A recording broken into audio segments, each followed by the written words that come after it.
Jou, Pässa noortekeskus. Pääsküla noortekeskus on esimene noortekeskus, kus asusin noortekeskuse just noorsootöötajana tööle. Nii et seega Pässa in my heart forever. Aga mitte sellest ei tahtnud ma rääkida ega vanu häid aegu heietada, vaid hoopis sellest, et käes on 29. aprill, online noorsootöö 32. päev, mis tähendab seda, et oleme virtuaalset noorsootööd nüüdseks teinud erineva ajaarvamuse järgi kuu või isegi peale. Ja sellega seoses, kallis Pässa, tahan sulle öelda, et minu arvates teed sa online noorsootööd super coolilt ja väga kruvilt. Mulle tõesti väga meeldib see, mida sa teed oma online noortekeskuse Facebooki grupis kui ka Instas. See on kõik super lahe. Ja eriti meeldib mulle minu arust tegevus, mis on juba linna peal peaaegu lege, muusikakomitee, super geniaalne idee. Ning peale selle on täiesti megad ka Insta-live'id, mida te teete. Nii et keep up the good work. Ja nüüd pöördus ka sinu poole, kallis Pässa noor, kui sa seda videot näed.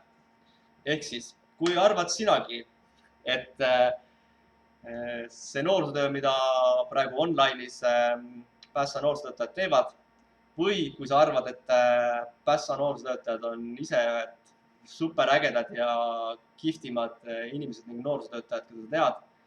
Ja ma tegelikult ei kahtle, et sa seda arvad, sest et minu enda arvates on Pääsküla noorsootöötajad küll top of the cream.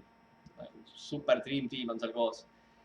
Siis ole hea, anna oma kiitus edasi ka Pääsküla noorsootöötajatele ise isiklikult. Ehk siis kirjuta neile chatis mingi tekst, et sulle meeldib, mida nad teevad ja kuidas nad töötavad. Või kirjuta sellekohane kommentaar mõne nende postituse alla. Või kui sa ise ei julge neile kirjutada just midagi, siis pane lihtsalt mõne nende postituse alla kas like või süda. Nii et ära hoia kiitust endale, ära kade, jaga kiitust teistegagi. Usun, et praegusel keerulisel ajal on ka noorsootöötajatele vaja häid sõnu ning pisut lisamotivatsiooni. Nii et ära hoia seda kõik endale, vaid jaga seda ikkagi ka noorsootöötajatele.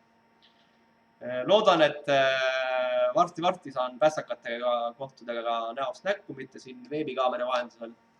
Aga seniks kõike paremat, hoidke motti, näeme. Tšau!